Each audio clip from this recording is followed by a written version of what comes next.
Welcome everyone to the Creation Wars. This is our weekly photography show at the Arcanum where various masters and apprentices join, show off different images, tell us why they think their image is the best image out of the set, and generally abuse each other for a little while. So I'm going to hand over to Gino now for introductions. He is the man I hope to be when I'm old. Yes. So if you weren't watching the pre-show, if you know how to launch a Phantom indoors, email me immediately, 1138studios.com. No, 1138studios@gmail.com. Although you can go to 1138studios.com and email me from there. And tell me how to launch this thing. We'll launch it during the show and have some fun. So anyway, big week. Trey's gone. As you all know, I don't know, do you masters all know where Trey is this week? Yeah, he's here. Can y'all see the screen share? Yes. Does anybody wish they were Trey at this moment? Trey is this dude who's apparently on fire right here. Well, it's the thing to do, I guess, when you're in Antarctica.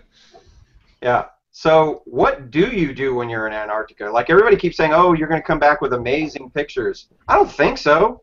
Like, look around. There is not this. You get this shot when you're in the Antarctica. I see about a quadrillion subjects there, Gino. I don't know what you're talking about. Oh, okay. Sorry, Don. Sorry. A lot of horizon practice. Yeah, I should have taken into consideration who my audience was when I said that. But yeah. So other than Don, nobody else wishes that they were in the Antarctica. So I don't envy Trey at all. So we're here. We're all warm and toasty, thinking warm thoughts for Trey. We hope you come back, Trey. But if not, I hope that I will get at least one of your DJI Inspires, if that's cool. So anyway, we've got a wonderful show tonight. As you know, we have a show where we're going to have the Arcanum Masters. All the people here are masters in the Arcanum, or at least in the Arcanum. Not me, of course. I've not been allowed. They don't even give me the code to get into the Arcanum. But AD. By the way, AD. What's your name? Why do you go by AD? Why do you get to just have a name like that? I don't know. My mom didn't like me, I guess. Right, and then it's continued on through life. Yes. So, all right. It's Andrew. But it's the brand thing, you know, the brand. Oh, so it's kind of cool, like J.D. Salinger. I didn't pick it, I guess, though. Hunter S. So cool people put like initials in their name.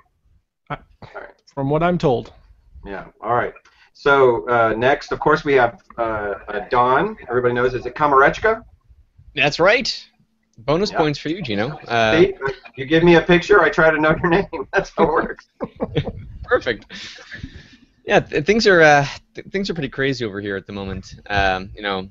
Just so many things happening at the same time. I can't discuss details, but I've just been given some pretty cool stuff to do for a video project, a documentary video project, for some subjects near and dear to my heart, and so that's keeping me busy. And of course, all of the things that keep me busy during the wintertime, snowflakes, and 3 new members to my cohort in the Arcanum. I'd like to welcome Alex and Greg and Wendy, who've all just signed on to be part of the chaos. So, wow, sounds exciting and yet kind of vague at the same time. Can I be any more vague and exciting than that? I'm not sure. I'll try harder next time. Oh, by the way, AD, we didn't give you a shot. What's going on in AD world? I don't know. Having fun here at the Creation Wars tonight.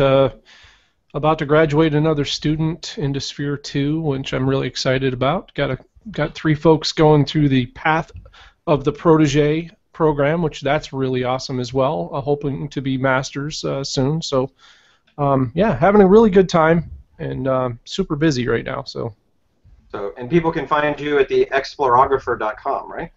Wow, Gino, I didn't even send you a print. Now I'm gonna have to send you a print, man. Well, believe it or not, even I know how to pronounce AD, so I got that. That's awesome, dude. Thank you. Yes, I'm definitely going to send you a print now, if I have one you like. I probably don't have one you like, but... Yeah, no, well, you're probably right. But, Don, how do people get in touch with you, Don? Google Plus, I'm always around, so you'll be able to find my contact information there. But check out doncom.ca. You'll find all my work and links to all the stuff that I'm busy with, on a daily basis from there. All right, thanks. All right, Les, supporter of all things Bobcat. What's going on in Les world? Busy, Gino. Yeah, thanks. Yeah, we've got a fairly busy time at the moment in the cohort. We've got a couple of people that look like they're stepping up to Sphere 1 very shortly in the next few days, I would say, and one who's almost at Sphere 2 as well, so level 20. So we're just flying at the moment and loving it, actually. Personally, pretty busy, doing a couple of personal projects, but looking forward to tonight. The image I've got with the apprentice, I think, is absolutely stunning, so we'll see how she goes. Stunning. Yeah, no pressure. All right. And last but not least, she's actually been on the show before, but only in spirit and work. Now, newly reformed by fire, a master, Tanya. What's going on in Big Tanya world? I'm not actually a master, Gino. I'm an honorary master today. Oh, an honorary I'm a master. hero, representing another hero. Yeah. Oh, she's a hero. Hey, by the way, explain what a hero is. I'm trying to get with this concept of what an Arcanum hero is. So the heroes of the Arcanum are people that volunteer their time to make the experience better for other apprentices and masters. So my job in the Arcanum is I help to surface best practice tools and tips and share them around, and hopefully masters and apprentices. Yeah. So I guess under that scenario, then I would have to consider myself a hero, being just an all-around people helper. You have a cape, Gino. Do you have a cape? You don't have a cape, you're not a hero. No, I have a cape made out of deer hide, as a matter of fact. So. Okay. Are we all drinking tonight, or is it just me? Because it's the middle of the day in Australia. But. Well, I got something interesting here. This is Duleva Rakia. So this is Bulgarian brandy made from, I guess the English translation of the fruit would be quince. So this is quince brandy. Huh. Cool. Nice. Never heard of it. All right. What are you rocking, Tanya?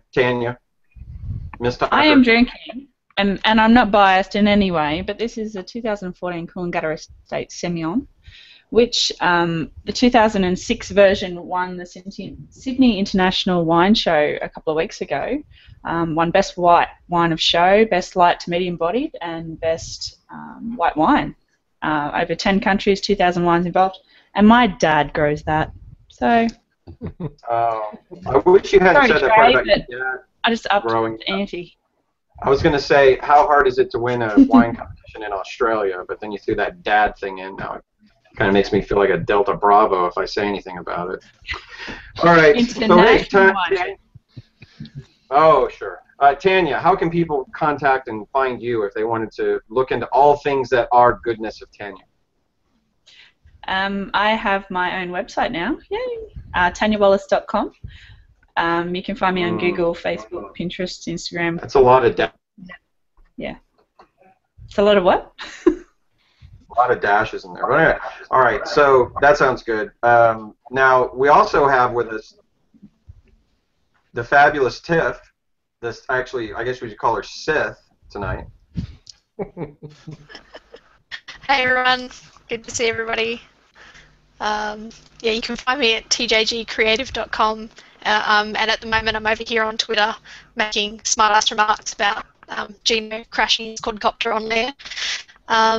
And yeah, you can follow us at Creation Wars 8, hashtag Creation Wars 9 even, that would be better, or at Magical Arcanum, and I'll be sharing some full-res images over on Twitter during the show. So come over and chat with us. Yep. Tiff, are you? Yeah. I'm trying to figure out what you're going for with this look. I mean, is this kind of like a dark Sith look, or like a really humble Jewish girl look? No, neither. It's inspired by the arrow, mainly because this is my husband's hoodie or hooded sweatshirt or whatever you guys call it in the States. And yeah, with sunnies, then I'm a superhero. So, Tiff, that means that you're going to be voting for me, right? Because I'm the Flash, so you know we work together.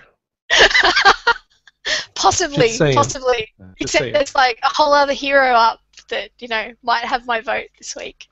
Mhm. All Maybe. right. Although I generally don't vote, except for that one time when they made me.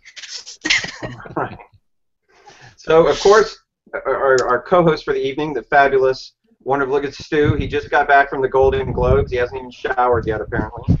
So, Flew how are all the things way going in at just for this. StuartPhotographer.com? Photography. Going well. Going well, yeah. Level 19 still, just waiting on the outside of the next sphere. Hoping to gather a couple of extra images this week. I would like to go through my critique, but I have the hope that it might snow somewhere near here in the next couple of days, so that'll make for some interesting images that'll be a little bit different to the norm. So who's holding you back? Who's this master that's holding you back? Oh, it's that Ollie Dale guy. It's just, No, my God, that's not surprising at all. All yeah, right. so I'm drinking Iron Brew because I'd like to be semi-conscious for this particular show. It's actually dressed in my family tartan. I don't know if you can see that, but then so am I. So there we Wow. Oh, yes. go. So doing it properly. Man, I had to be Use the- careful there. bust out the bagpipes, bro. Yes. All right. It's usually me So- that doesn't wear pants, but So tech news. We normally do some tech news at this point. Has anybody got anything techy that they want to talk about? New things they've seen coming out on the horizon? I have one thing I was going to share, and other people can have a think while I do that. It was something I saw on the 500px blog over the past couple of days, so I'll just share it now. And it's this guy is using the same sort of time stack effect that you would use to get the spiral effect when you do star trails and things like that, but he's actually using them on sunrises and sunsets and landscape images as a whole. So I thought it creates quite an interesting effect, quite a painterly effect without using paint, obviously, but it's got a little tutorial there on the blog. Obviously shows what it does with the stars, and then you get effects like the one further down where actually it makes the clouds look like feathers, and I thought that was pretty cool. So What's this software called? he's actually just using Photoshop, I think, for some of it, but it's basically layering multiple shots one on top of the other, all taken a little bit apart from each other. So yeah, if you want to know how to do that, I thought it looked pretty cool. I'm going to give it a try myself. So yeah. Yeah, So maybe that's in beautiful. the notes of the show you can put how to go look at this guy's stuff. Yep, absolutely. I'll put the links in the show notes. No problem. I tried to Okay, do so- that once with Northern Lights, and I failed miserably. That stuff looks so much better than what I did. So to tie in with that, we do have a little bit of tech here. If you have an Android phone, which I know they're evil, but if you have an Android phone, there's this cool little app called DSLR Remote, and if you have one of the Samsung phones, which have an infrared LED in them, you can actually set this up to time-lapse to do those sorts of photos right off your phone with just about any camera that has an infrared sensor in it. So like this Sony right here, you can just click the button, and it takes the shot right from your phone. And the phone has all sorts of programs in it that you can program for time-lapse. You can do HDR bracketing, all sorts of stuff right off your phone. It's pretty cool. Very cool. Send me the It's link, really Adrian. cool I'll to put that in the notes as well. people So I'm gonna tempt fate at by a wedding on the three- weekend I was at. One more time. This can you guys see this? Yeah, what is that? Yeah. That is Engadget.com, which just does reviews and stuff. This is a future thing that DJI is coming out with, which is a handheld 3-axis gimbal. So you've probably all seen, DJI and other companies have these huge gimbals that you hold on to like you can put your whatever size camera you want on it. Well, this one right here is just a little bitty handheld one, and you can go on and look at. They've got some tests already of them walking around, and they show a guy. He's holding his camera phone and in his hand, and then walking with another camera phone attached to this device, and filming at the same time, so that you can compare side by side what the quality is. And it's pretty amazing how smooth this little device is. Now it's It's DJI has not said when they're coming out with it yet, and so there is no price point or anything. But it's really cool. And if you go to engadget.com and just look up handheld gimbal from DJI, you'll be able to see their little video on it. And it looks pretty cool. I'd be interested. Of course, a lot of that's going to depend on what the price point is, but looks like a pretty hot little item coming out soon. Yeah, so look at you screen sharing like a pro, Gino. That's 2 for 2. I think I'm going to stop. That'll be it for the show. Me trying to go 3 for 3 is not going to happen. All right, so let's get on with the show.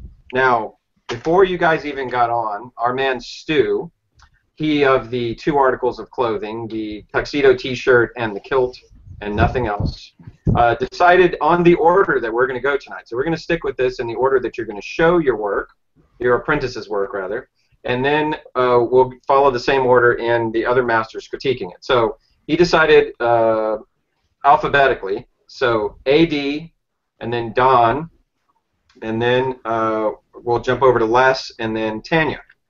So that'll be the order that we'll go in. So we'll start with AD and your apprentice's work. Bring the funk out the trunk, AD.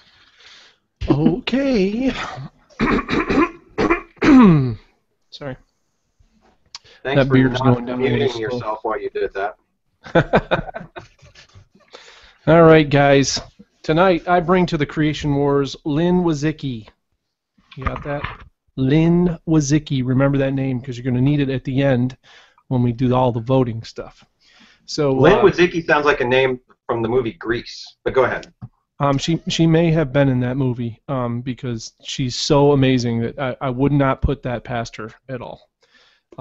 So yeah, I'm just putting it out there. So this is Lynn. You can connect with Lynn at her blog, lynnwazickiphotography.blogspot.com, and you can also see her gallery work, which is really awesome. Just amazing photos in there. And you can see that at lynnwazickiphotography.com as well. So Lynn comes from the great state of Florida, and I know from seeing this particular postcard that it's sunny down there from what I can see. This is all I know of Florida right here, so I looked it up. But Lynn comes to us from the great state of Florida, and she's a soon-to-retire commercial insurance agent, and she's looking to carry on her career in photography. And she's currently enrolled in the Path to the Protégé program, and she hopes to be a master in the Arcanum in the near future. Now, I'm going to tell you guys, you probably have seen me one other time, maybe. I know I'm very forgettable, but I usually don't know about any of these places. If you know about me at all, I'm a travel photographer, but I don't know anything about Florida. In most of the places that these people live, I've never been, like Boston. I've never been to. I don't know any of these places, but I don't know about Florida. But I went on the internet, and I found some things about Florida. Apparently, Florida is home to the world's most beautiful beaches, and I didn't know that. So let's take a look at their beautiful beach. I think it's gorgeous. I don't know what you guys think. Lynn didn't take this photo, by the way, but the beaches down there, I'd love to see them in person. I've also heard what kind of plastic that chair is made out of. That's amazing. That's right. Strong plastic, that is. I've also heard there's an abundance of wildlife all throughout Florida as well. I don't know if you guys have been down there and seen any of it. I guess it's pretty cool. It's home to a famous castle. Does anybody know anything about that in Orlando someplace? I don't know. This is all I could find for photos. It's very hard to find things on the internet. I don't know if you guys find it difficult, but I do. And they say the weather's really nice in Florida too, especially in November. So I'd like to visit. I think at some point in time, maybe Lynn will have me down and check it out. But the truth is, really, I'm really happy that I found Lynn in the Arcanum because she's painted a much nicer picture of Florida for me, and I'd like to show you one, and it's right here. This is a picture of downtown Tampa, and so I was told to bring it by Gino this week, so I'm going to bring it. You guys pay real close attention to these photos because Lynn is going to blow you away with these. She is just absolutely phenomenal. In fact, her wildlife photos are really awesome as well. So she's got it going on. In fact, I can kind of sit back in my cohort, and Lynn could probably teach everybody because she's just amazing. And I got a chance. This is my first chance that I actually got to go through her entire gallery today, and I just was like, what photos do I pick? Because they're all amazing, and it's crazy. But she does these amazing shots on the beach. So apparently the beaches are better than what I saw before on the internet. Just goes to show you, if you know people, you can see the really good photos. So she is totally phenomenal at doing this, and I couldn't even imagine taking a photo like this. I don't know how you guys are at shooting birds, but I mean, that's just, I find that unbelievable right there. So Are you saying you want us to shoot you a bird right now? could you shoot me a bird? Uh, Not family. me. You could shoot it to me. Don't shoot it to Lynn because she's a. By the way, that's a tough shot to get. That, Chris? I'm telling you what, man, I was blown away. She's got tons of these in her gallery. If you guys want to see some amazing stuff, just go to her gallery on that link that I had. Rewind the tape or whatever they have these days, I don't know, beta or whatever it is, and go back and look because it's very cool. And but Lynn is also really good at capturing people as well. So she does an amazing job, and she was coming into her critiques, and she had proven that she can take photos not just of people and beaches and all this stuff in Florida, but she can actually like go other places and take amazing photos too. Like I'm this sure is that the horse Navajo really Indian. appreciated having that gun blow off next to its ear, but go ahead. Right. This is a Navajo Indian that she took a picture of while she was out west. So these photos here are from the Great Smoky Mountain National Forest. So she's just got a great eye, I think, and these are all from her earlier critiques that she did as well. So these are all from the same area, by the way. Really think this shot is very cool. She got there just in time when it had snowed in the Smoky Mountains and found this creek and got a really cool shot. So, but one of her favorite subjects that she likes to shoot are flowers. And if you visit her website, along with everything else that she has there, she has like hundreds of amazing photos of flowers on her website, and it's something she really loves to do. She really likes to capture the nature and natural beauty. Her other passion that she's really into is also architecture, and this is a shot of a place down in Tampa, and she used the new filter that we were testing out. We actually got to test this out in our cohort, called Glow from Topaz, and she had a little bit of fun with this building and that. But you know, one of the things through all of her critiques that we found that was a recurring theme was symmetry. And Lynn has followed her path to what she loves, and together through her critiques in the Arcanum, we've discovered that symmetry was really her thing. So in both nature and architecture as well, she really likes to capture these amazing scenes, whether it be flowers or otherwise. And this is that same building as well. She did a really great series on this. So in level 14, her critique, I picked up on this symmetry thing, and I suggested to Lynn, why don't you try to expand on this a little bit and really take your favorite thing and run with it and see what you can come up with. So Lynn being Lynn, that's exactly what she did, and she went right to work on it. So she took this photo of this building that she had, and she took these flowers that she had, and she put the two together, and she created this shot. So it's something completely different. AD, real quick, just a quick question. Is there going to be an intermission on this? No, we're almost done. Gino, okay, I'm the home stretch, buddy. No worry.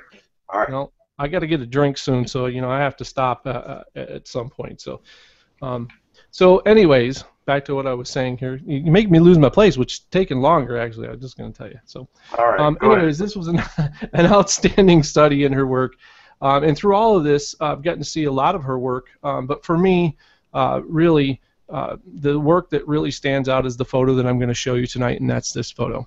And this is the sunset at the Florida Polytechnic University, and it's called Colors of the Rainbow. And she's taken a lot of photos of buildings that are amazing, but this particular shot, I think, brings everything together into one. It's got the symmetry going on. It's got a wonderful balance in the architecture and the repeating structures, and then this beautiful sunset going on in the background and the reflection in the window. So this is the photo up for consideration. I told you we were there, so this is the one. So Stu, thanks for sharing that in the background, and that's Lynn Wazicki, everybody. All right. AD, I have one question. This Florida place, they're experts at elections, aren't they? I've heard about that, but I've heard they're not really good at counting. Yeah. I think that's odd, isn't it? Like you can elect somebody, but you can't count. I don't. Well, hey, let's not get into people having troubles counting votes on this show. All right. Oh yeah, true. It's a sticky subject. All right. So first on the critique line is Don. All right. Well, you know, this photo, it does speak to me in that symmetry, and I see a lot of fun symmetry in here. I look at, you know, the lines. Yeah, the bottom left-hand corner, you've got a nice line coming, leading your eye through to match in with the symmetry up above, and I can tell that the sunset is hitting some of those bars going across at just the right angle to give a nice extra little spiral to it. And I like a lot of those elements. There's some fun stuff in there.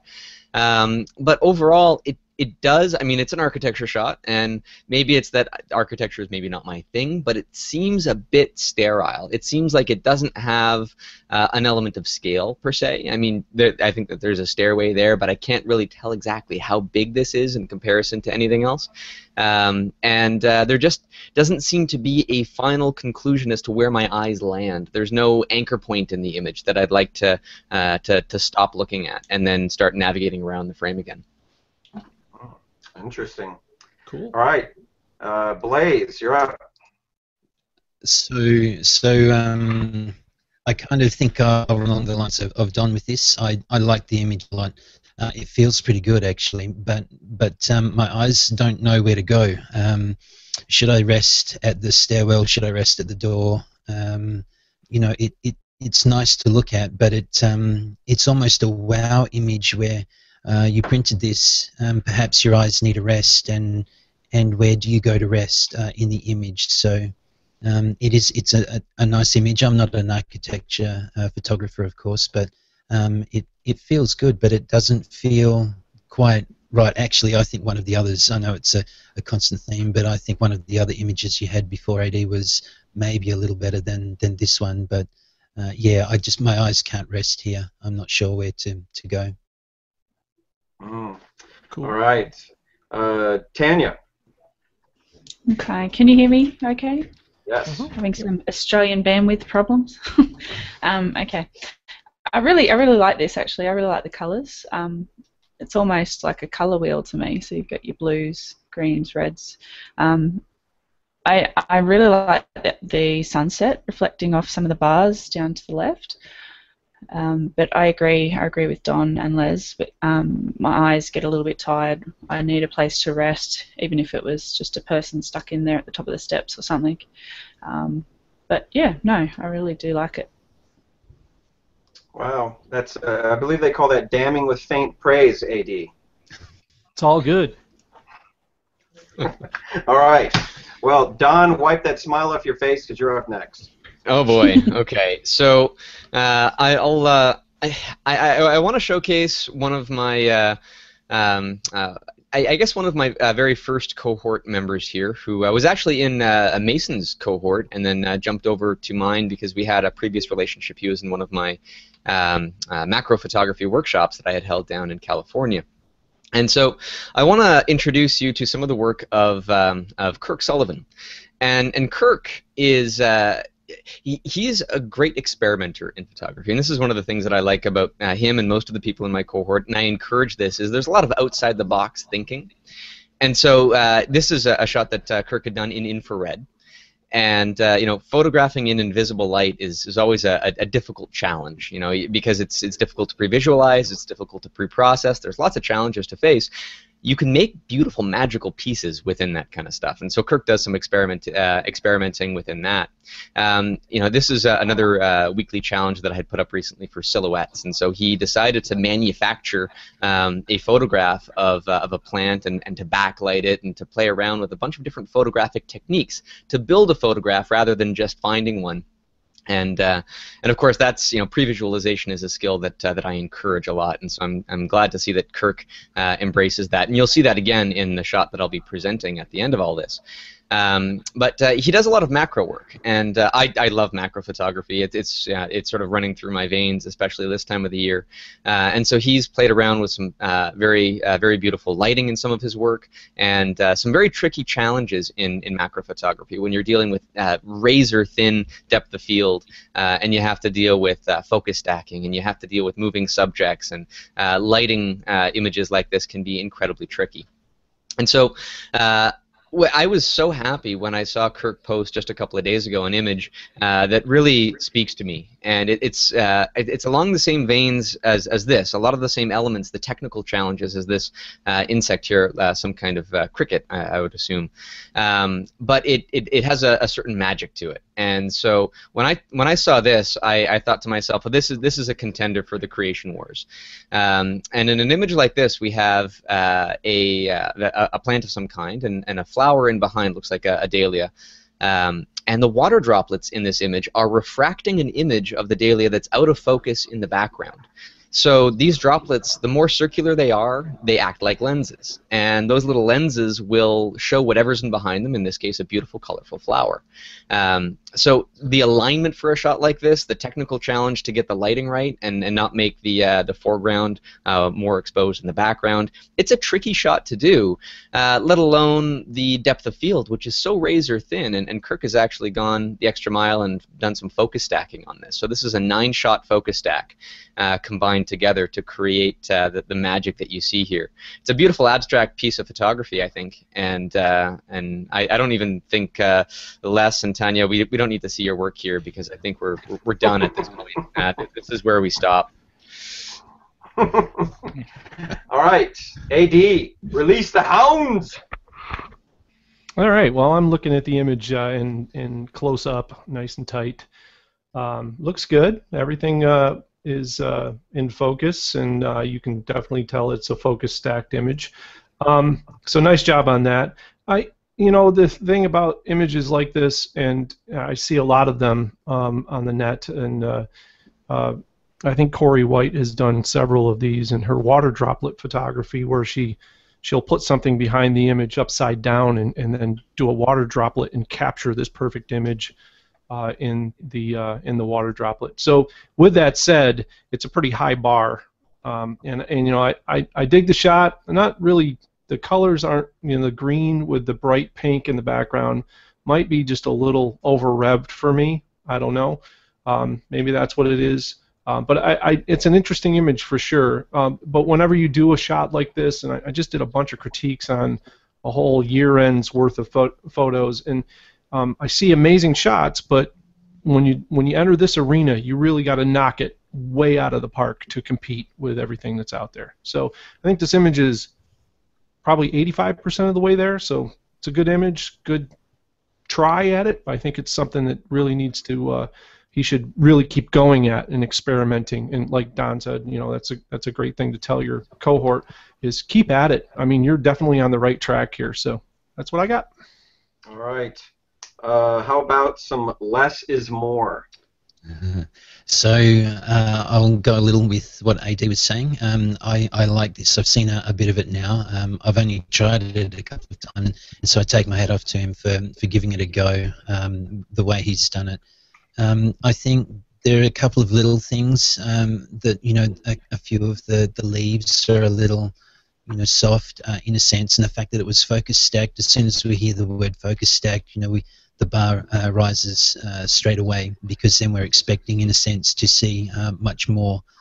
So this is really close. I like it. I'd like to see more of this, in a sense, and possibly some of the shadows and highlights could be tweaked a little to tone down and to enhance some detail there as well. But almost, if you cropped out the 4 droplets on towards the right side of center, those droplets are absolutely beautiful. And then we go into the branch itself, and we tend to get a little lost in some of the details. So it feels like there's a little too much here, in a sense, but it's an awesome attempt. All right, thank you. Tanya. Okay. Yeah. Do you guys understand this is not coming from a master's point of view, but No. everyone can be a critic, I guess. I really like. I've always wanted to do these types of images with the refraction in the water droplet. There's something like this is great. I love the colours. I love how they the flowers just captured in its own little portrait in each drop. The only thing is, to me, is maybe the composition. I don't know, it just feels a little bit. Where's the story? I don't know. Maybe a vignette or a slight cropping in on the left or something might sort of bring it to. For me, the story is that the largest droplet there with the full size dahlia or whatever the flower is in it.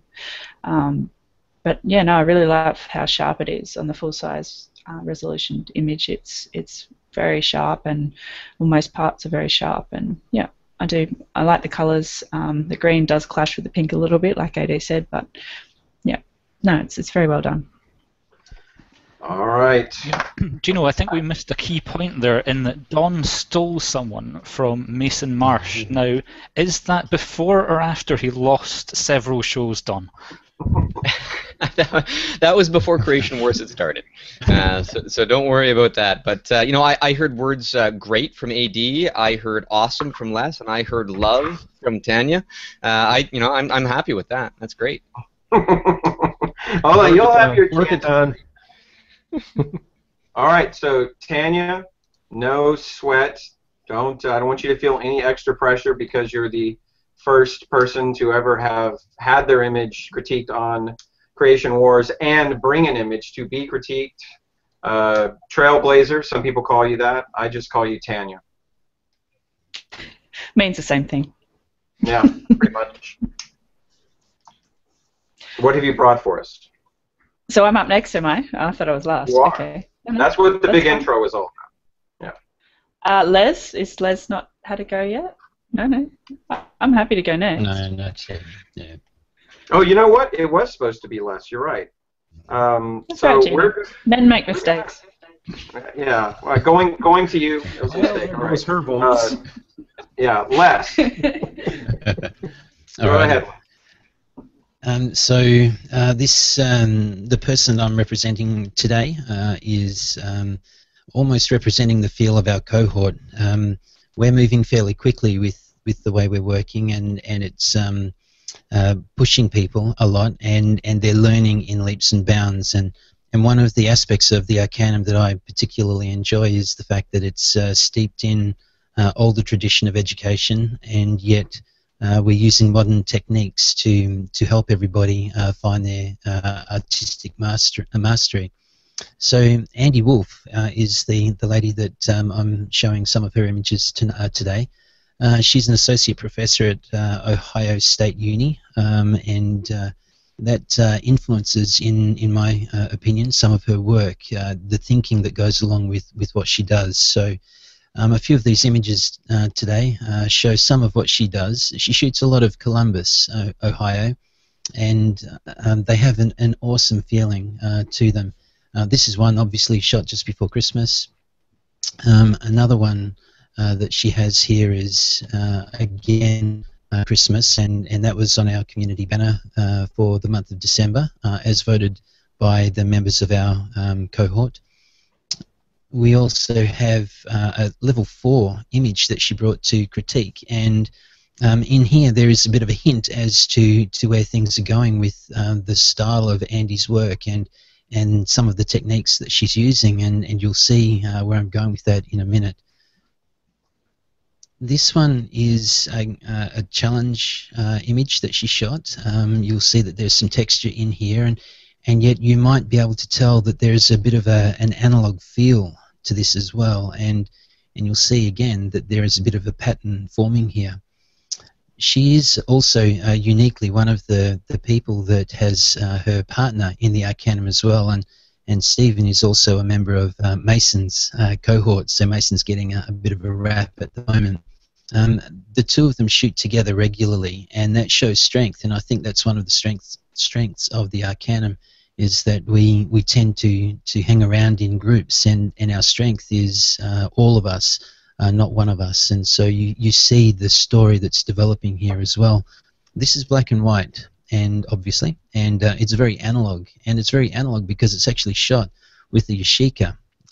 So Andy is shooting in film, so she's using traditional means and methods of photography and utilizing techniques that are scanning and just a slight touch up in Photoshop to present the way we're working here in the Arcanum as well.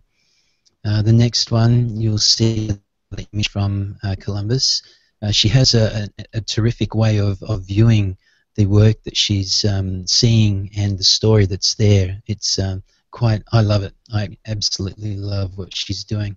Another one from Columbus. We have, this one was one she's just finished her level 14 critique, and this was one that she'd brought to critique with the cohort, and they decided that this wouldn't make it through to her selection of 5. But it's a strong image again with the feel of how she's interpreting the scenes in Columbus around her. This one has a bit of a story as well. She was trying to get things set up here, and the woman was walking through the scene, and she couldn't quite get everything set up quickly enough. But the woman, I guess, seeing that Andy's a nice person and working well, said that she would be happy to walk through the scene again for her to help with the scene. And we often talk about adding a human element to our images, and she's achieved that here as well. This one she brought to level 14, and I actually said to her that it's a fantastic image, and that I said that it was a portfolio image for her for sure. And you see that there's elements of construction and the elements of the city as well. And I said to her, I expect to see Superman flying out of here, because it has that feeling of that time, that period, and yet it's a modern scene. And I actually really like this. The image that she's representing us and our cohort tonight or today is this. This is a level 9 critique image, and it was one of the first that she shot with the Yashica, and I absolutely love this. I think it's again epitomizing the modern feeling of the building at OSU. This is an image from OSU, and yet it shows the gritty nature and texture of what we see when people tend to abuse the landscapes around them, and those scrapes there are from skateboards and so on, but also there is that texture that is unique to the analog process of film. So a beautiful image, I'm sure you can see, and the story here is fantastic. So a quick question. Is the little dots and scratches, is that an effect or a filter? No, that's straight out of the film process. So she shot on film and scanned it, and that's it. That's the raw nature of the image. There's hardly any processing on this at all. All right. So AD, what say thee? Well, this is definitely right up my alley. It's I love the urban landscapes, or anything that has to do with any type of decay or anything like that. Obviously, is right in my wheelhouse. I'm looking at the close-up version, and I know you're only going to get just so sharp with film, but it does look to me, as I look at this closely, which is not really my purpose in doing this, because I don't like zooming in and give us the full-size images, and sometimes I just need to just take in the whole image. But if I get critical with it, it looks like your focus point is just slightly in front of this second outlet here, and it just, to me, I don't have the focus where I really need it to be. But getting away from that, I like the image a lot. I'm a big fan of black and white, and the film process, kudos to her for going that route, and that she can still pull it off today, and it just works really well with this subject. So yeah, I think it's a great photo. Good job. So where do you need the focus point to be, AD? Well, so when I'm looking at it and I zoom in, it's kind of on this chain that connects the first and second outlet together, and it's in the middle between those two, and it doesn't really lie like it looks like it's trying to lie on the second outlet somewhere, but it's kind of, the valve it's kind of just in front of it a little bit, and I don't know, it just annoys me that I'm not getting a sharp detail at that point. But that's just, that's right. A real minor thing. You hate the image, we got it. You don't have to believe it. All right. Yes, thank you. Don Komarechka. Well, I'm looking at this shot, and I like that kudos for using film, and that's fantastic. I try to do that once in a while myself, just to get a different creative groove happening. Now, I'm not sure if it's necessarily the way of the future, but there's certain creative options that you might only have on film. It's a different experience for sure, and it's great to see people still enjoying that experience. I like the fact that it's black and white. I like the gritty texture to it. I think that the focus point, from my perspective, seems to be spot on for this composition. But the one thing that I'm struggling with, like I can see where I look in the image. There's points to navigate around to, but I'm trying to understand the purpose of the photograph, and I'm not finding one. I think that's the one thing that's missing. There's nothing that really ties me into the scene. There's nothing that makes me care about this image. Well, I'll tell you what the purpose is, Don, is if you own a steakhouse, then you would absolutely want that image hanging in your steakhouse. That's the purpose. All right. All right. Just wanted to clarify that. I'm not sure if that's even accurate, but I would put it in my steakhouse. All right. Over to Tanya. Yeah, I'd have this in my steakhouse. I don't mind that. I really like the just the tones. They're very classic to me. They're very the roots of photography. They're taking you sort of back. I love all the little white specks through it. We spend so much time these days in Photoshop removing all those bits, but this just adds a different dimension. Just being that raw, without even knowing this is from film. That to me is just adds something. I agree with AD. I would have preferred to see the focus point being that first little hydrant thing, even the little cut where the chain meets up there. But maybe even just a broader focus to sort of tell the story, or just change that would have told a different story as well. But no, I do love the tones, and I really like the way she's pulled this one off. Well done. All right. Well, there you have it. Les. Everybody except for AD thought your image was fine. AD hates it. All right. Got that on the record. So, Tanya, you're back in full strength, video, audio. Bring the heat, girl. Bring it. By the way, that was your cue to go ahead and load up your image. Thanks. Is someone translating Gino for me? Yes. Okay. The other ones have the Gino decoder ring, but I forgot to get to one. Single line connect, remember, so it may take a while. Yeah. So, are you guys getting anything yet? Nope. Is your image a black box? Oh, there it is. Okay. Now we've got it. There it is. Yeah. Cityscape. Yeah. Is that full screen? Yep. Yep. Sort of. Okay, sort of, yep, okay, that'll do. So, yes, I'm here about the Arcanum. I have a cape. I wear it when it's cold. I also wear it if I'm having my hair cut by my mum.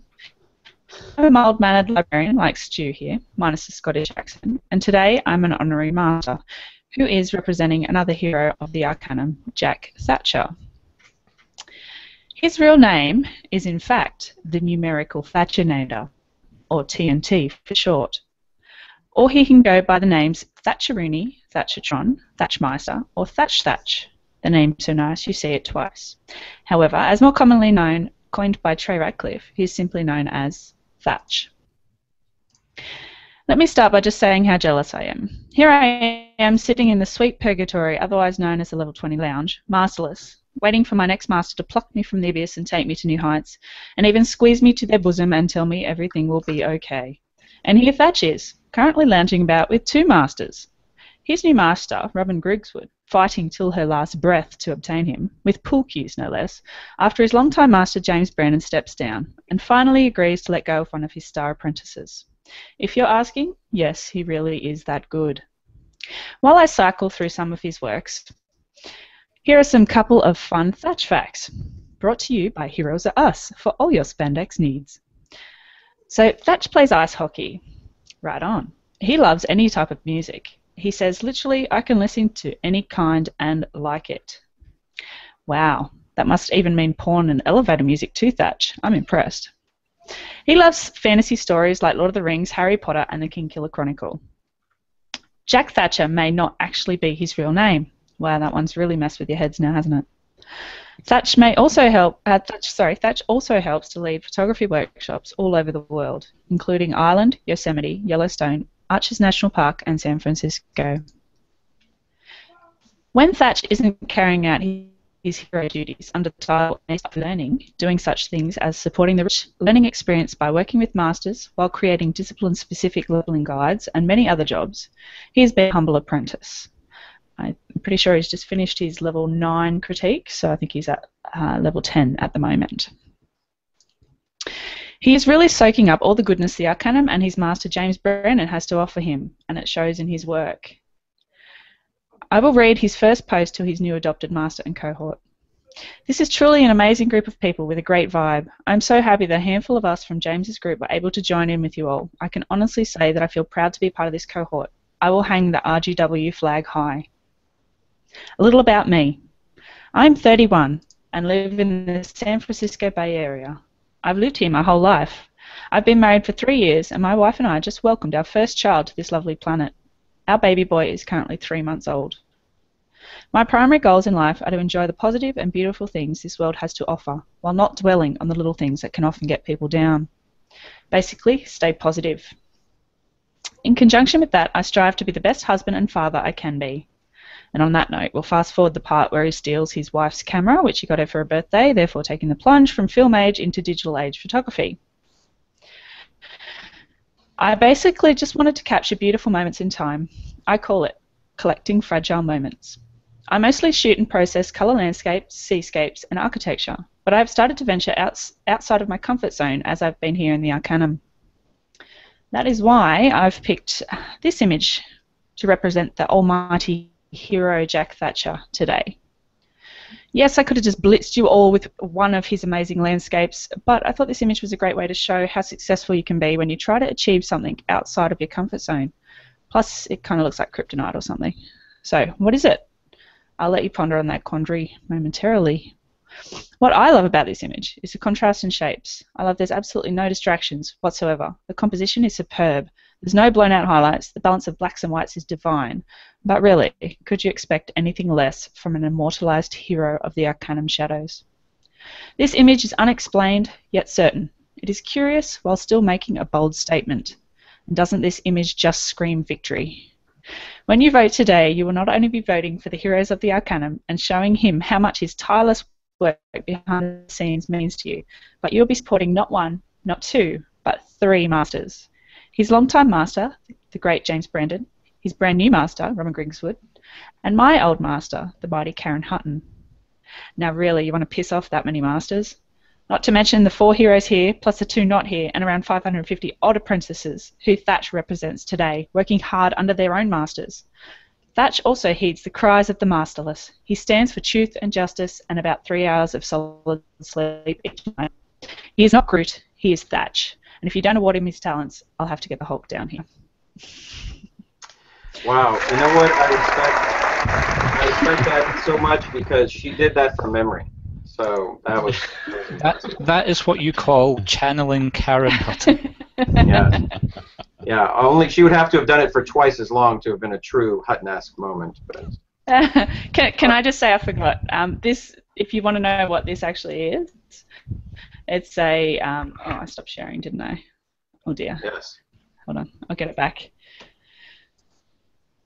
We have the full res. You do? Yeah. Yes. So this is a glass artwork by Dale Chiley. I don't know if I said that right. Yep, and Chihuly. Thatch took this image in a museum in Seattle, in Washington, and you can check out more of his works at www.chihuly.com. Also, Jack Thatcher can be found at jackthatcherphotography.com and on Google. All right, so maybe leave the image up while it's getting critiqued here for just a second. Yep. All right, and AD, what do you think of old Thatch's work here? Well, I have to start out this whole thing by saying, you all, before you give your critique, keep in mind that all of the numbers that go through the Arcanum, which means all of your apprentices, all of the code, everything, Jack has his hands in. So before you say anything about his photo at all, whether you give him votes or not, I would suggest that you probably be really, really nice. Anyway, I know Jack's real name. I'm not gonna give that out right now. But he's an awesome guy, and I love the black and white. Chihuly is one of my favorite glass artists.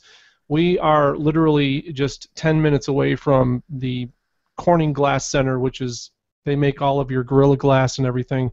It's a real high-tech place. They have a lot of his artwork there, and filming it is awesome. So kudos to Jack on that, and he's just done an excellent job. I mean, it's great on the black background with a lot of negative space around it. Could see this printed large on a wall anywhere, pretty much. So great job, nice work, Tanya, on bringing this piece in, and buttering me up at 4:30 in the morning for the last, I don't know, 3 or 4 weeks, because you knew this moment would come when you'd need votes. I know how you work. You're trying to make like, well, I didn't know that was going to happen. But yeah, we know exactly how you work, and I'm sure you probably worked everybody else in the room the same way too. So yeah, we'll talk about that later. Anyways, beyond all of that crap, nice work, Jack. I really like this shot a lot. Good job.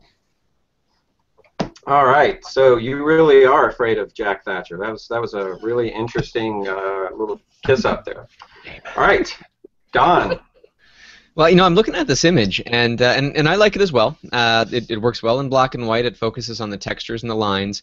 Although the subject itself, it looks kind of cool, but I can't help but think that it's like a bunch of grubs all going in and trying to eat something, and I can't get that image out of my mind. As well executed as it is, it kind of has a bit of a wiggly factor to me that it's just, I wouldn't want a print of it for that reason. Now that's just me. It might mean different things to different people, as art does. I think as a photograph of a glass sculpture, I think it's quite incredible. But the subject itself kind of has an ew factor to me, and I can't quite put my finger on it.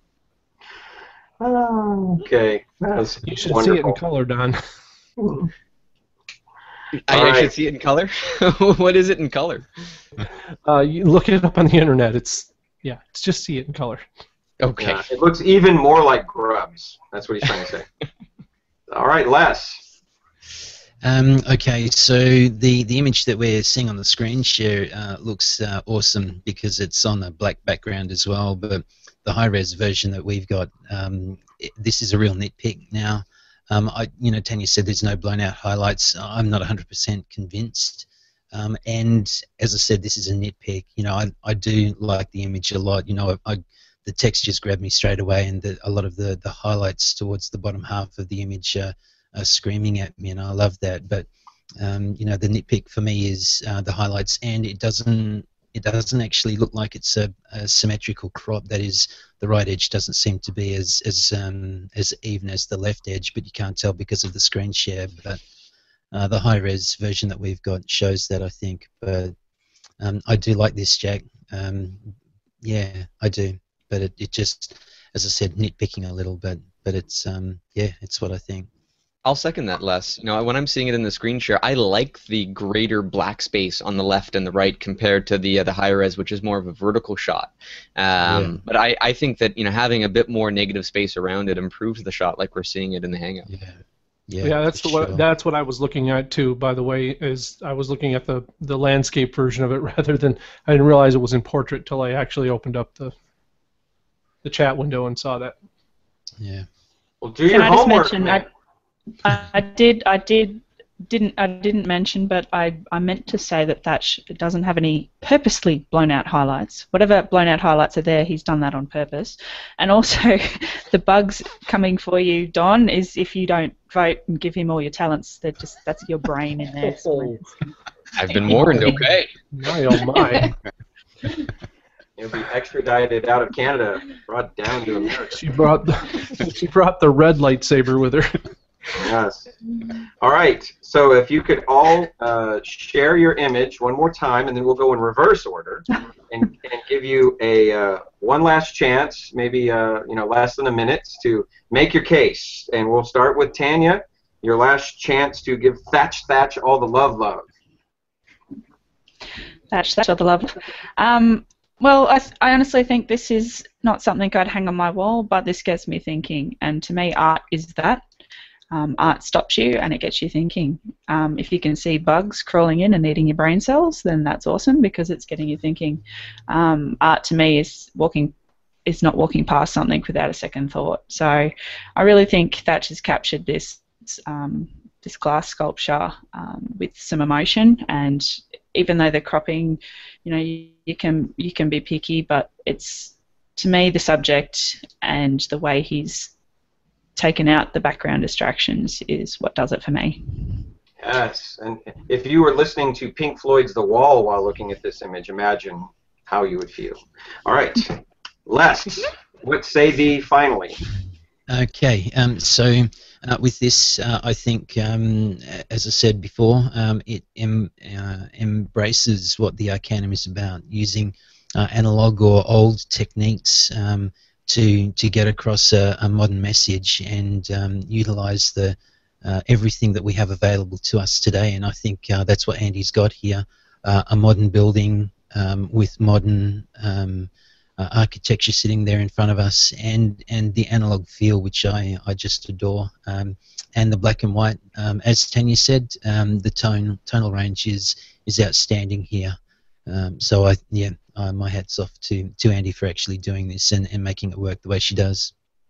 All right, Don, bring it.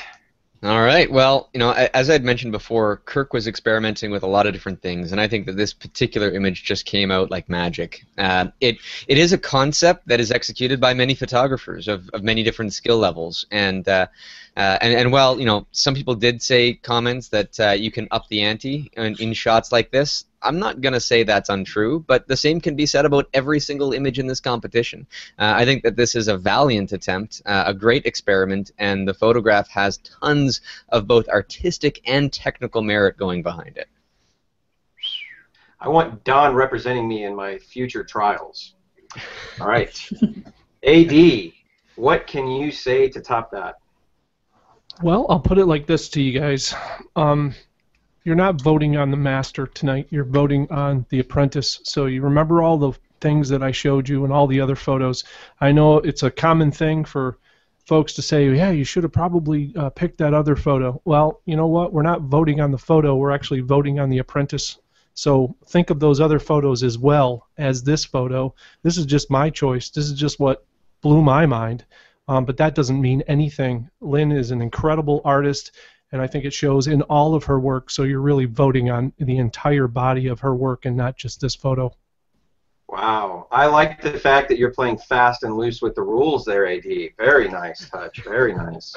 All right. So, Stu, do you want to inform them, the uninitiated and those initiated, how to submit their votes to you?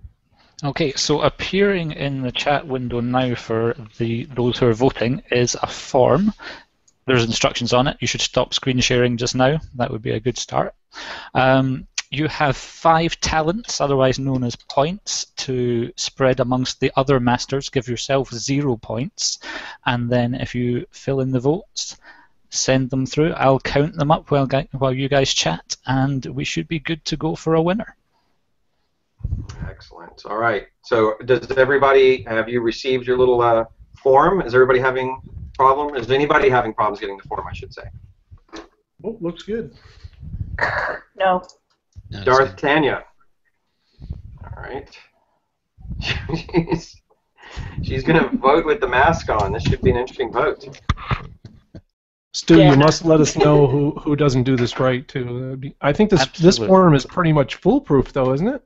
I'm hoping so, but then someone gave 12 points last week, so there you go. That's right. That's Jessica. right.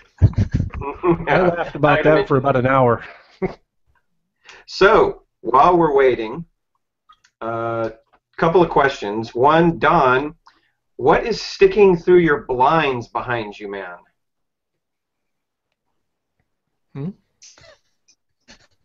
What is that? What is sticking behind my blinds? No, there's something sticking through your blinds.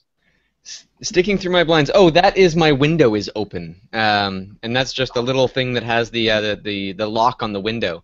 Because this room, when I close the door, gets incredibly hot because of the computer that I have in here, which is if you see, it is like my messy desk. But this gigantic tower is a computer that creates an awful lot of heat that heats this entire room far more than I can cool it down when the door is closed.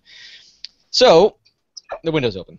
That's All right, not and very second exciting. of all, what is that speech that you have written over there taped next to the computer? Is that what you were going to say about your student? No. That is a nice little letter of encouragement that my wife has written for me, and so I like to keep those little messages close at hand. You Canadians, y'all are so cuddly. All right, and the next question, we're going to take this over to Tanya, or who is that, Skullinator, or what do you got going there? It's the Terminator. Oh, Terminator. Lord. Oh. So, Tanya, you're the only person here who can answer this question, which is, how does it feel as a apprentice sitting back and watching the show, not being on the show like you are tonight, but previously when your image was on the show with Karen Hutton and it was being critiqued by all of the other masters, what was your emotions while you were going through watching that show live? Do you want this from the Terminator or from Tanya? No, I actually would like it from Tanya. Although I would like to see the Terminator go ahead and finish that glass real quick. Yeah, it's a bit surreal, I guess. Was it nerve-wracking? Because I remember after the way Karen Hutton portrayed you in that show, I was just like, oh my God, this poor fragile woman, and then these mean judges are just taking her apart, and I was so I was just wondering, like, when you were sitting back watching the show, were you smiling? Were you frowning? Were you nervous? What was going through your head? Myself laughing. No, Karen did a very good job. Let me say, she's been one of the only masters to actually play dirty like she was told to do. So, no, it was good. It was good. Bit nerve-wracking, but no, it was fun.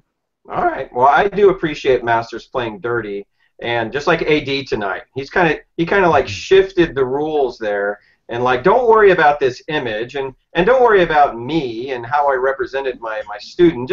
Just focus on everything else. That's really what we're voting on here. That was brilliant, actually.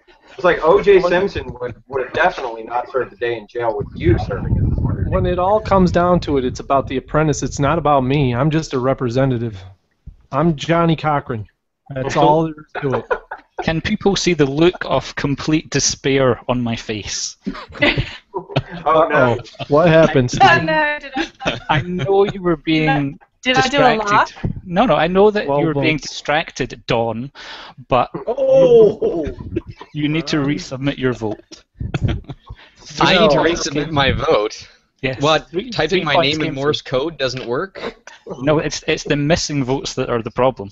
You have 5 Ooh. points to give away. Oh, jeez. Yes. So you. But you what got if that. he only You're liked a one master. of the I'm an images? apprentice and I got it. He has not read the book yet, apparently. All right, so let me ask you a question, because I've never been a judge on the show, and as long as Trey comes back from the Antarctica, I never will be.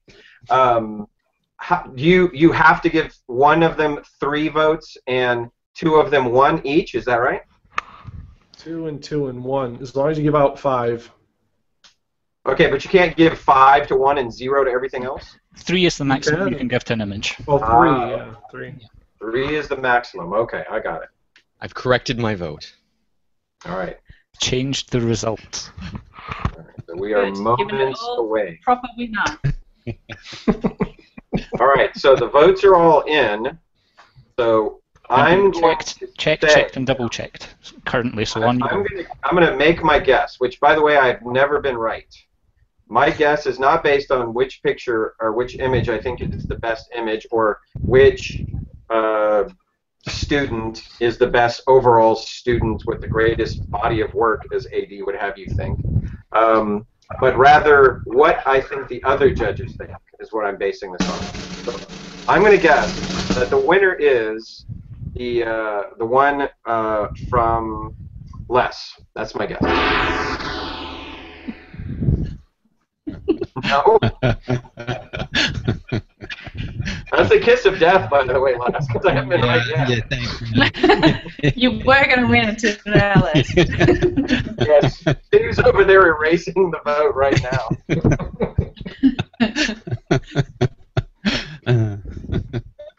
Okay, so we have a winner. Are we ready? Yes. The winner, by 1 point, it's almost always 1 point, is the image from Les.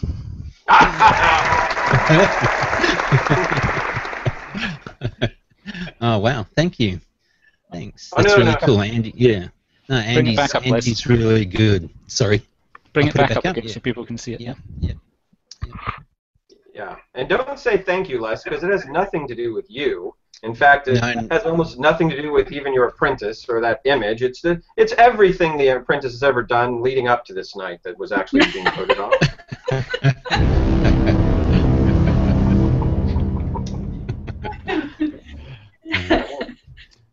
There it is, the big winner. Andy. Yeah. Nice Soon work, to Andy. be at a Ruth's Chris Steakhouse near you. It's okay, AD. I voted for you. Don't take it on the. Well, I had a record to uphold. That's all I got to say, and I'm perfect. So that's all that counts. I know how you voted, Tanya, and there was no need to lie to him like that. Oh, Stuart, you dirty little Scotsman.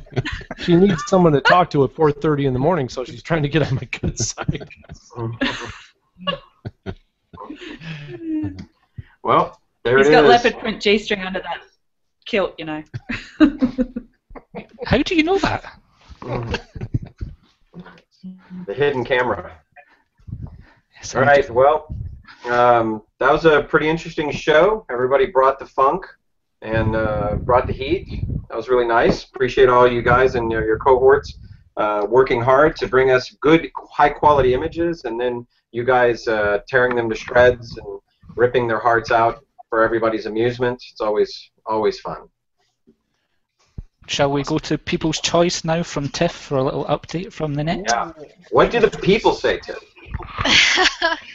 Well, it seems that for this week, the people are in agreement with judges, and that Andy Wolf also took out People's Choice. The people and Very me. close. It was very close across all of the apprentices, actually. Sort of one vote in it for everybody. So.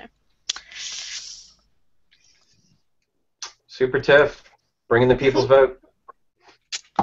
All right, what else do we need to do before we wrap up this show officially, Stu? We need to share anything that the masters would like to share. So I guess we'll go in alphabetical order. Gino, if you want to share anything as well, then you can. I guess go last to give you time to get your screen sharing going if you want. Go 3 for 3. You can do it. So let's go for AD. You ready, AD? Oh, probably, I guess. This is from a shoot that I just did in Luray Caverns. It's the first time in forever that I've gone subterranean to do my shoot. But it was an amazing, cool place to check out, and there were so many things to shoot there. I had 2 hours of a private tour to actually shoot underground, and it was not enough time. This place was just jam-packed with some amazing stuff. But I just released this story on my excuse me. I just released a story on my website, so if you want to check it out, it's kind of a personal experience. It has to do with the Arcanum and that kind of stuff too, and personal growth, I guess. I don't know. But it's got a lot of funky pictures of me wandering around underground, which is always fun. So check it out, theexplorographer.com, as Gino knows, apparently better than I do. Yes. Who could forget it? All right. How about Don? Anything you'd like to marvel our eyeballs with? Sure. Well, this time of the year I spend a lot of time working on one subject in particular, and that happens to be snowflakes. So here is the one that I've been working on today, and this is going to be posted as soon as the show ends. And so this is sort of a close-up view. I was just finishing up on it in Photoshop, but there's a pretty monstrous snowflake that is going to be up on today's. I post one of these a day, and they take about 4 to 5 hours or so each one to edit. And what I want to do is I want to showcase for people how many of these I have waiting in the wings. So, I mean, a lot of these were shot today, but like some of these will never see the light of day. And so, if I take a look at this one here, it has some beautiful symmetry and some like crazy pink and geometry in the center of this one, and even the one right next to that has some beautiful patterns and colors. And some of the ones that I had shot today, like this one here that has 12 sides, and this one here that's missing a branch on the top. So this one might never actually be part of the series, but I love the dramatic symmetry and the beauty that is just 2 feet from my back door. But look at this one's crazy. It's got a little bit of color. It's got a gigantic hexagonal center with these crazy little almost like sculptures of people built into the center of the snowflake. And so yeah, there's tons of work that's ahead of me in the coming weeks and months, all within this one simple subject. And so I'm looking forward to it, but it is a marathon. I probably spend 500 to 600 hours on this project a year, if not more, and that's what's keeping me busy these days. Is there a book about this, Don? Is there a book about this, Don? Maybe somewhere? You know what? There is a book about this. I want one. Thank you for asking. There is a book. It is called Sky Crystals, and if you're curious to photograph your own snowflakes, it's not actually that hard. The hard part is in the editing, but it's all described in the book. So if you are curious about that kind of stuff, and you want to know all the science about how they form and the physics and all that fun stuff too, there's tons of content for both the photographer, the naturalist, or just the curious person. Now, does the book come with a special glove for catching snowflakes? It doesn't. However, Dude, it's a funny great that you mentioned idea. that, Gino, because each and every one of those snowflakes, if you notice the background is black, it's made, all these images are made on a homemade black mitten. And if anybody orders a book within the next, say, hour of this airing, I will send you a homemade black mitten from my grandmother in the box. I have a few of them here. I hope I have enough. Wait. You got your grandmother slaving away making mittens for people? She made some during the crowdfunding campaign of the book, and only 3 of them went out, and I still have 5 here. So. Wow. And I thought grandmother slave labor will never get you votes, unfortunately. Yeah.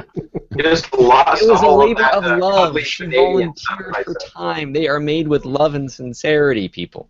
Okay. I got a question for you, Don. In your book, does it explain anywhere in there at all how you get it to snow every day? Well, it doesn't snow every day. Today I photographed 16 snowflakes, and maybe I'll use about 7 or 8 of them in the final series. So while I don't photograph one every day, I will spend the time editing and going through that 4 or 5 hour process every single day like clockwork. Yeah, I remember you saying something about it had to snow a certain way, right? Yeah, and so like last night, I was up at 1:30 and 3:30 and 5:30 out going and checking to see, because the conditions, on paper were great, but I was skunked every time. But today, at around 2 or 3, I go outside, and just the lightest, tiniest snowfall, it's not even showing up on radar, gave me the beautiful crystals I was waiting for. So sometimes it's a fluke. Very cool. Actually, I have Kamaretch's book, and how to get snow every day is the shortest chapter in the book. It just says move to Canada. Oh, all right. Well, all right, close. Les, Not close you got enough. anything you want to show us, Les? Just a couple of images. Working on Besides those big couple old of, baby blues. a couple of projects at the moment. So Wow. we have a lot of birds. We live in a beautiful area. We're trapped between an inlet and the ocean, so we get a lot of seabirds and shorebirds and so on. So this is one I took a couple of days ago. Same, this is out over the ocean as well, a couple of turns. This one, he went in and missed the fish, but managed to get him on the way out as well. So that was. Do you happen I was to pretty know happy with what that. kind of settings you were using for these shots? Oh yeah. It's all. I typically shoot on That was all on automatic. manual or either AV or manual, depending on what's going on with the light. Yeah, that's really crisp. Getting all those little bitty droplets like that, it's amazing. Must have been shooting at a pretty high ISO and speed, huh? This one from memory is 400 ISO and about 1/4000th of a second. So yeah. Great stuff. And while I'm waiting for level 20, or I beg your pardon, Sphere 2, trying a few things and different techniques that I typically haven't used before, so it's kind of a little out there for me, but I'm enjoying this. This one was a sunrise a couple of mornings ago. That's a tough gas pump to get to. Yes, it is. And this one I like for lots of reasons, but fisherman, he's about 800 meters offshore, so it shows how shallow the estuary is at this point, and a couple of birds coming past and stuff like that. So it kind of, for me anyway, epitomizes the holidays at the moment that we've got here in most of Australia, currently with kids on school leave and stuff like that. Good stuff. I like that opening image a lot. Cheers, Gino. Cheers. All right, Tanya. Cheers. So I thought I'd do something a little bit different today, because we have Stu and Tiff every week sharing everyone else's and doing all the hard work. I thought I'd share some of theirs. Aw. Where are we? Tab. Where are we? Tab. That's why she's a hero. Tab. Okay. Let's try this. Are you getting anything yet? Yeah. Got a castle with some dirty water in it. It's obviously one by Tiff, seeing as it has a castle in it. Yeah. This is where he buys his leopard string G-string, or thong, as you guys call it in the US. Actually, that reminds me, I forgot my Tim Tams. They're in the fridge. So this is one of Stu's. Stu is actually one of the heroes of the Arcanum. He is editor extraordinaire. Did I do that right?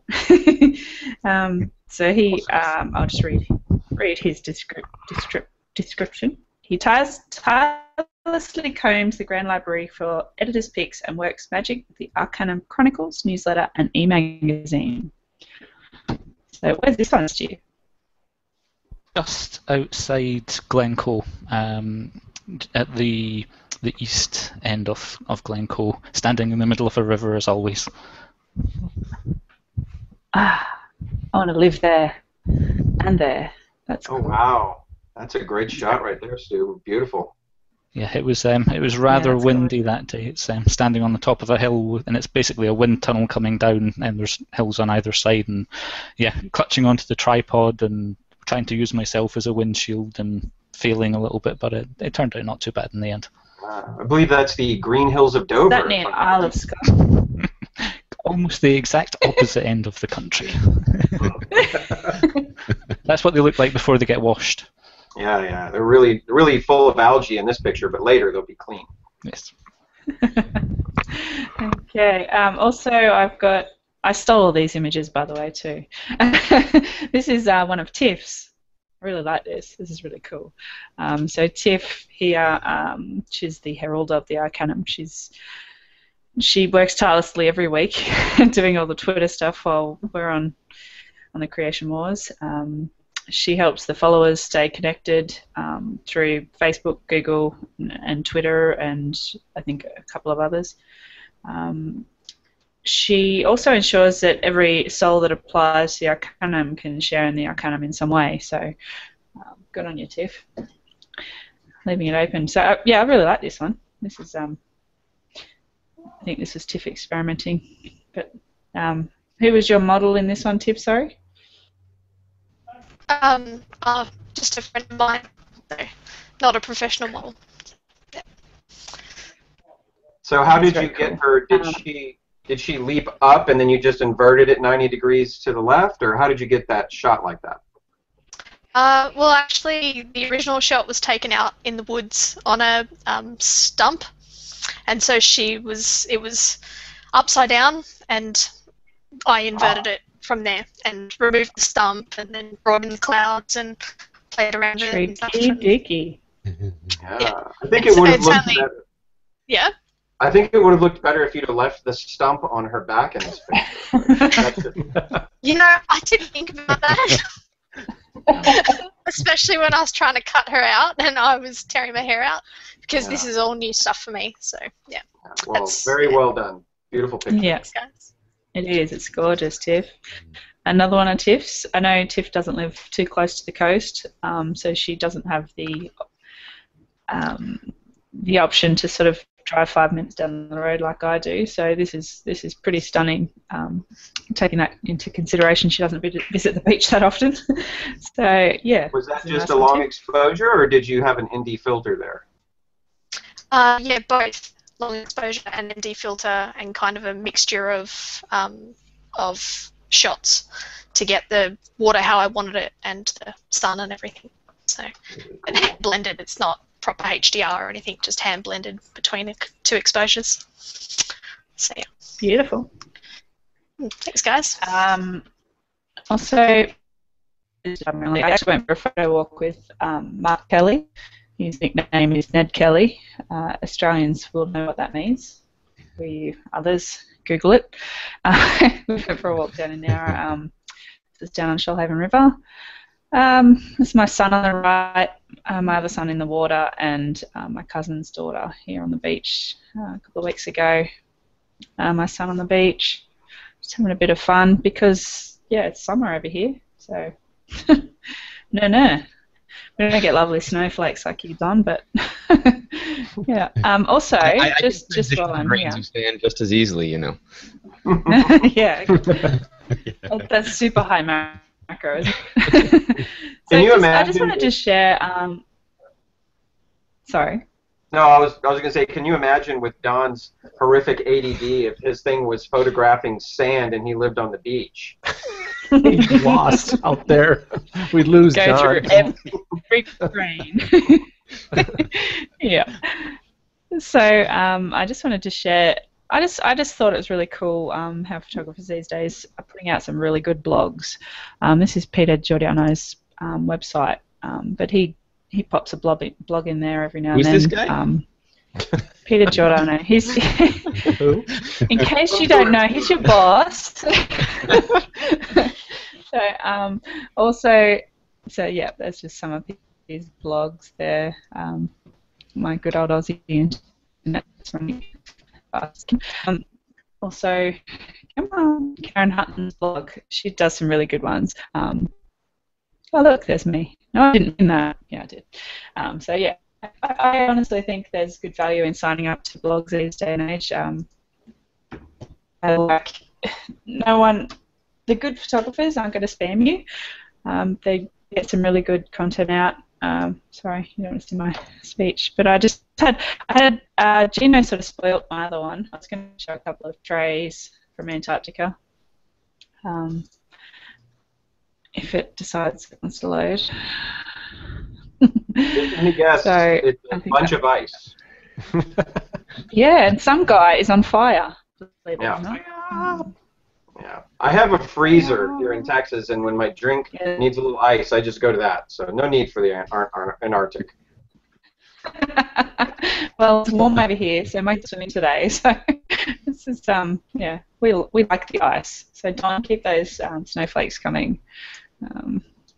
Will do. Also, just wanted to show Curtis. Actually, he's living it up over there. Where are we? He's having a grand old time over there. I'm so jealous. I want to live over there. Everything is awesome and we're living our dream. That one's from... Hold on a moment, Tanya, because I think it's just going to take a second to come through. Yeah. Screen is frozen. As usual. We're on the edge of our seats. She knows how to build anticipation, this girl. There it is. Boom. So that one is, that one's from Curtis. We also got another one here from Curtis. I'll give you guys a few minutes to catch up. You know, we are ahead over here anyway, so we're living in the future. I have to be honest with you. I've actually been out to Glenelg. Amazingly similar to the past over here. So that's one of Curtis's as well, shared on his Google Plus page. If you get a chance, if you're ever in Queenstown, take the drive out to Glenorchy. It's just absolutely stunning. Okay. It's the fake Glenorchy. We have one here that's much, much older. They just stole it. Hey, I just got a message. I just got a message from the stand-in host, Ollie Dale, who wanted me to remind everybody that Ollie and I are going to hit the road in the United States in July together, and we're going to tour the United States. It's called the, let's see, what are we calling it? Ollie and AD Do America, I think, is what we're calling it. But we're gonna tour the four corners of the United States, if there is such a thing, and we're gonna do workshops and Arcanum photo walks and all sorts of great stuff during the entire month of July. The whole month we're gonna be on the road together, and so that ought to be a lot of fun. So I understand you guys are coming to Austin. Yes, we are, man. We are gonna come see you, Gino. I hope you're gonna be home. Well, in July, everybody is home. They don't open the doors. You just sit by the vent with the air conditioner blowing straight on your face so you can get to August. And Ollie and I'll be like scratching at your door. Please let us in, please. Yeah, I'll show you my freezer. We just sleep in it. Awesome. Well, we're looking forward to getting some DJI footage from you, so you better practice with that thing, because when we come to Austin, we're going to need some of that aerial stuff going on. So. Well, I will tell you that not only am I hooked up with some serious quadcoptering drone fools in town, but by then I'll have my A game on, and I will probably have several drones. I'll have a fleet of drones coming at you, my brother. Nice. All right. And I'll figure out So how you to fire don't need stuff trays inside. then. So, Jake Ollie can just give wanted me me to a mention that, so everybody. Otherwise, I'd get in trouble if I didn't mention it. Oh, if Ollie's watching too, I did try to keep a couple of Tim Tams, but I've sort of eaten them all. If you're going to do that, if you're going to do that on the air, hold on, Stu. I think this has to be after party material, because if she's going to do that, you know what happens when she does that, right? Break the show. So yeah. You'll break the internet. Tanya will break the internet with that. So we will do that in the after show party, yes, along with Okay, the then. share of the. I'll put the lucky last one back in the box. You got to stick around. It's going to get real. Right. So I'm going to share a few pictures. I'm going to ask, because I'm unconfident, but is it showing? Yep. Yes. Okay. So this is in Big Bend National Park, which is down in the Texas-Mexico border, and this is called Balanced Rock. And Balanced Rock is just that. Nobody knows how this humongous rock, it's the size of a bus, got in between these 2 points like that.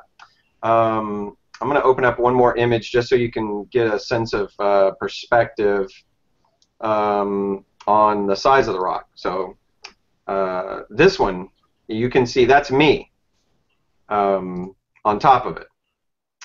So what they don't tell you about Balanced Rock is that it should be called wobbly rock, because if you crawl up on top of it, the whole thing rocks back and forth. And of course, there's not a sign or anything that says don't crawl on top of this rock unless you're really stupid. So I just did it. And you can see my right foot here on this rock, which is wedged in between these two rocks, kind of stabilizing it. And when I stepped on it, that rock kind of like moved forward and really freaked me out. So I got off real quick. But anyway, Balanced Rock. It's pretty cool. It's just amazing that somehow or another this rock just wedged itself there, probably during some volcano. But anyway, here's another shot going into the park. I actually hadn't gotten into Big Ben yet, and these beautiful clouds were showing up, so I just stopped in the middle of the road. The cool thing about going to Big Ben is that the roads are like typical desert roads. You know, it's like 12 miles, and you can see forever. And you can see so far that you can see the police way before their radar can see you, so you can just drive as fast as you want. This is not like the London I remember. Yeah, right. So you can see cars. My whole point is you can just stop in the middle of the road, and you can see cars, coming 10 minutes before they get to you. So you just feel free to just stop anywhere you want and start taking pictures. So it's kind of fun. I fell in love with these plants that are growing out in the desert. They're called ocotillo, and I have no idea what their problem is, but they just spring up out of the earth like twigs and start reaching desperately for the clouds for some form of watering, I guess. And they're just really cool and otherworldly. I love them. I couldn't stop taking pictures of these ocotillo all over the place. And one last shot is this little feature here in the park is called the window, because as you drive into the park, you drive up into the park, and then when you finally get into the park, you start driving down, and at the very bottom of the other side is this little V-shaped feature called the window, and it looks out towards Mexico. So as when you're in the park, you're inside this giant volcanic bowl, and mountains are all around you on all sides, and the only place you can see out is through the window. And then you look out towards the setting sun every night. It's just gorgeous. Every night you get really cool sunsets. And this particular night it snowed, which was very unusual for the park. You can see down here, right? It was actually before night, but there's snow down here on the cactus. And so that was kind of cool. It was unexpected. They did not think it was going to be snowing this night, but it did. And so that was a lot of fun. It was a little extra bonus. And so that's all I'll share for today. Gino, I gotta say, and Trey warned me against doing this, but I looked through your entire set on Flickr, and I think it's some of the best work that you've done. I don't know whether you're channeling or what's going on, but really enjoyed that whole set. I know you were questioning it when you were processing it and all that stuff, but like those night shots that are from the road and just the texture of the road reaching out, it's just amazing, dude. Great stuff. I really enjoyed your set. I appreciate it. That was my first time ever going to the park, so I was really unsure of everything. You know, if you're going to a place and you've never been there, you're not really sure like where should I set up, what time of day should I be where. So I was really just kind of there taking notes for like coming back in the spring when everything's in blossom, and so I wasn't really that hopeful for too many of the images, but a few of them, I would say 4 or 5 of them came out that I was really pleased with, nevertheless. So I appreciate it, Mr. Yeah. AD. Looked good, man. Thank you. Well, all right. We seem to have lost Tiff, so I guess we will take that as a hint and wrap up the main show. And so, yeah, thanks to everyone for joining. And she saw the Tim Tam, and I think she passed out. Yes. Or she's maybe gone to get some, who knows, so we'll find out in the post-show party. So well done, Les, and your apprentice for winning the competition today. And again, thanks to everyone for joining, and we'll end the show now and start the party. Scene.